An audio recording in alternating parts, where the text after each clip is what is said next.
Premier bulletin d'information de la journée avec Cheikh Tidiane Diaw. On parle du débordement du fleuve Sénégal.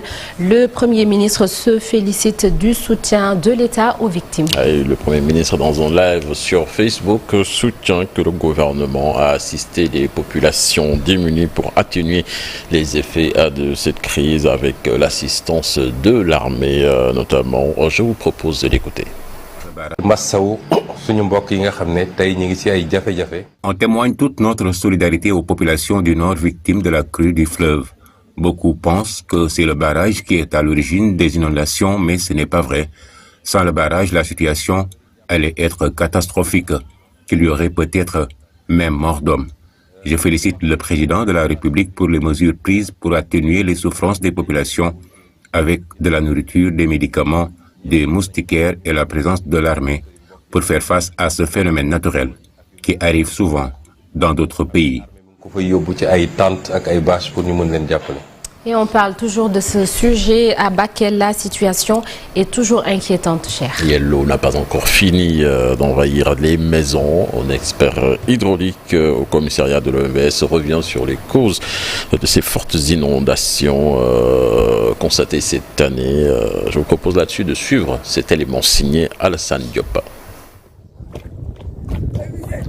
Plusieurs jours déjà que les habitants du Bakel ont les pieds dans l'eau, une situation de plus en plus critique. L'Organisation pour la mise en valeur du fleuve Sénégal donne les causes de ces fortes inondations. Cet hivernage 2024 est marqué quand même par une pluviométrie très importante au niveau du bassin du fleuve Sénégal, donc à savoir surtout sur le haut bassin, donc c'est-à-dire de Bakel partant vers le Mali et surtout la Guinée.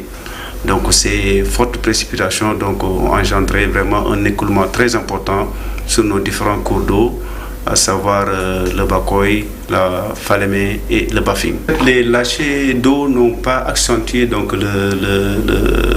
les débordements. Donc la grande quantité d'eau qui est venue au niveau de Bakel et des environs, c'est des autres affluents qu'on appelle des affluents non contrôlés. Des chiffres rarement atteints, les inondations de cette année ont dépassé à 3 fois le niveau d'alerte dans cette zone. C'est des pluies exceptionnelles vraiment qui se sont manifestées sur la partie du haut bassin. La cote d'alerte de Bakel a été atteinte au mois d'août, pratiquement vers le 25 août. Et aussi, une deuxième fois, elle a été atteinte aussi vers le 15 septembre.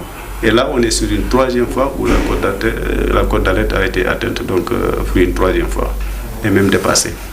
L'organisation, qui a plusieurs fois alerté sur la situation, continue de sensibiliser les populations. On avait anticipé d'ailleurs, même l'OMS avait anticipé en faisant vraiment une sensibilisation à travers des États.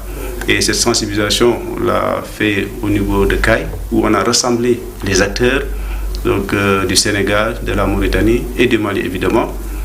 Et aussi on l'a fait sur la partie guinéenne, au niveau de Mamou. Donc comme vous le voyez, vraiment on a pris les devants pour sensibiliser davantage les populations sur les risques qui peuvent être encourus sous ces inondations. Une situation toujours en alerte alors que des pluies sont annoncées dans les prochaines heures.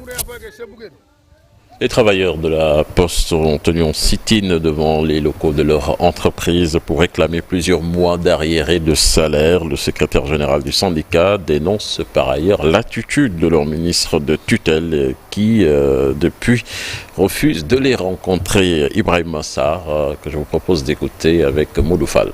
Dans une situation où, aujourd'hui, la dignité des postiers est piétinée, leur fierté d'appartenance à la Poste s'est effritée.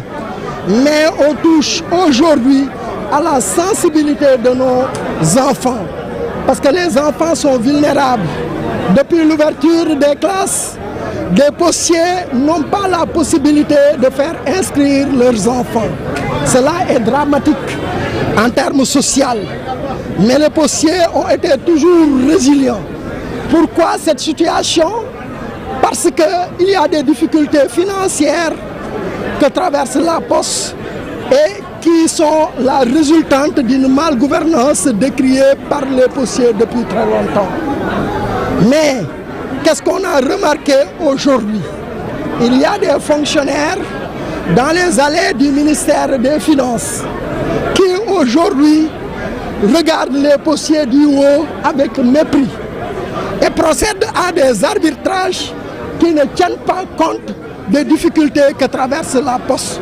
Pourtant, certains de ces fonctionnaires étaient là au moment où les travailleurs de la Poste alertaient et dénonçaient le carnage financier dont il a fait l'objet. L'actualité des sports à présent avec le démarrage ce week-end de la Ligue 1 sénégalaise de football. Avec la Ligue sénégalaise de football professionnel qui annonce quelques mesures pour cette saison, comme la monétisation et la délocalisation des matchs. Nous écoutons les explications de Pape Sidi Lo et Momar Lo. Ils sont vice-présidents à la Ligue sénégalaise de football professionnel.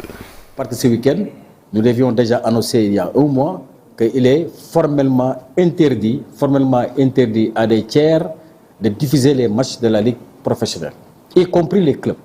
Les droits de télévision ont été entièrement récupérés par la Ligue professionnelle qui gère tous ces matchs, diffusés ou pas diffusés. Personne n'a le droit de le faire. Donc maintenant, c'est des droits qui appartiennent à la Ligue. Donc la communication était très claire à ce niveau. Aucun privé n'est autorisé à diffuser des matchs. Nonobstant, bien sûr, l'information, le droit à l'information, ça n'a rien à voir. Chacun peut venir filmer après avoir été accrédité par la Ligue, prendre 2 ou 3 minutes pour faire son journal télévisé, faire son commentaire. On continue à ce niveau. La Ligue professionnelle a pris un certain nombre de mesures, parmi lesquelles la possibilité systématique et immédiate de délocaliser tous les matchs qui prêtent à intention de violence, à des questions de risques sécuritaires majeurs ou à des questions de risques organisationnels majeurs. Et pour ces questions-là, la Ligue professionnelle a modifié ses règlements pour repréciser cette prérogative. Et après avoir partagé avec les clubs, je pense qu'aujourd'hui, chaque club va prendre les dispositions pour sécuriser son espace de jeu. Alors, donc c'était là l'essentiel de l'actualité nationale de ce matin. À tout à l'heure, cher Tidiane Diao, pour l'actualité nationale toujours, et ce sera en Wolof et sous forme de brève. Diplomatie, médiation au menu. D'un jour au Sénégal, un jour dans le monde. Ce jeudi, il y a 22 ans, le Sénégal réussissait une prouesse diplomatique.